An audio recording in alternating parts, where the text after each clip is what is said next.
Sobre a importância do regime conveniente ou alimentação saudável para a saúde, temos revelações sobre o número de refeições, quantas vezes devemos comer ao dia, sobre os males do consumo excessivo de alimentos cárneos e dos benefícios dos alimentos vegetais em sua forma natural e íntegra.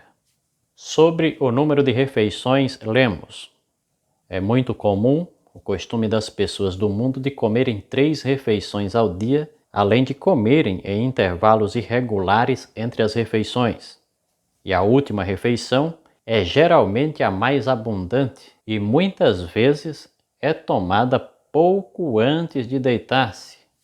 Isto é inverter a ordem natural. Uma refeição carregada jamais devia ser tomada tão tarde.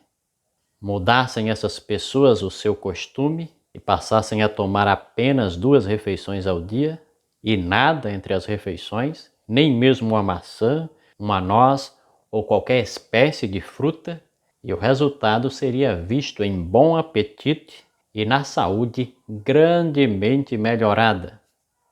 Sobre a terceira refeição, está escrito: caso seja tomada uma terceira refeição, deve ela ser leve e várias horas antes de ir para a cama. Outra revelação é que não se deveria beber água nas refeições. Leiamos: muitos cometem o erro de beber água fria nas refeições. Tomada com as refeições, a água diminui a secreção das glândulas salivares. E quanto mais fria a água, tanto maior o dano causado ao estômago. Água ou limonada gelada ingerida às refeições paralisa a digestão até que o organismo haja comunicado ao estômago calor suficiente para recomeçar seu trabalho. Sobre o consumo de alimento cárneo, a revelação que temos é: somos compostos do que comemos, e o comer muita carne diminuirá a atividade intelectual. Os estudantes conseguiriam muito mais em seus estudos se jamais provassem carne. Quando a parte animal do agente humano é fortalecida por comer carne, as faculdades intelectuais diminuem proporcionalmente.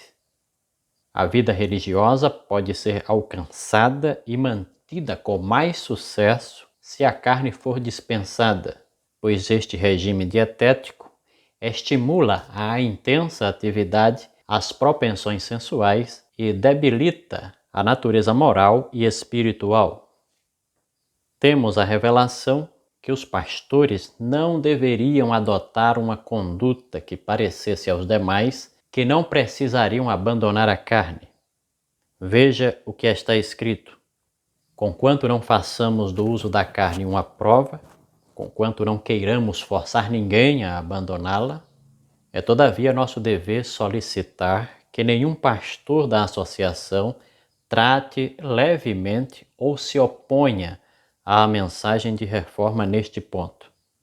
Se, em face da luz que Deus tem dado acerca do efeito de comer carne sobre o organismo, continuais ainda a comer carne, deveis sofrer as consequências.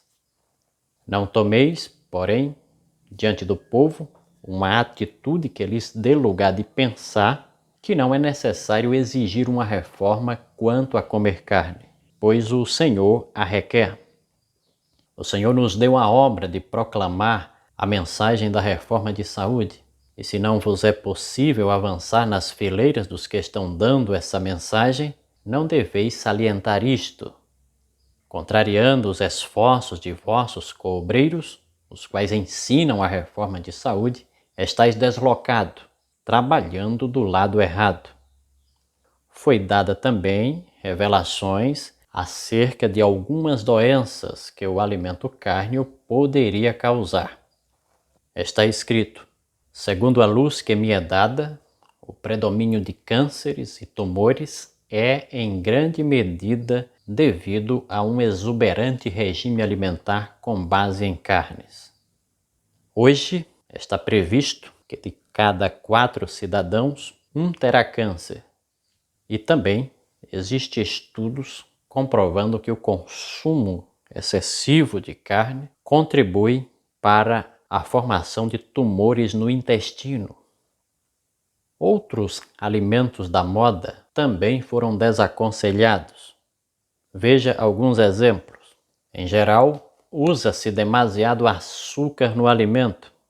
Bolos, pudins, massas folhadas, geleias e doces são causa ativa de má digestão. Especialmente nocivos são os cremes e pudins em que o leite, ovos e açúcar são os principais elementos. Deve-se evitar o uso abundante de leite e açúcar juntos. E como alternativa a uma dieta sem carne e estas guloseimas, foi sugerido: cereais, frutas, nozes e verduras constituem o regime dietético escolhido por nosso Criador. Esses alimentos, preparados da maneira mais simples e natural possível, são os mais saudáveis e nutritivos.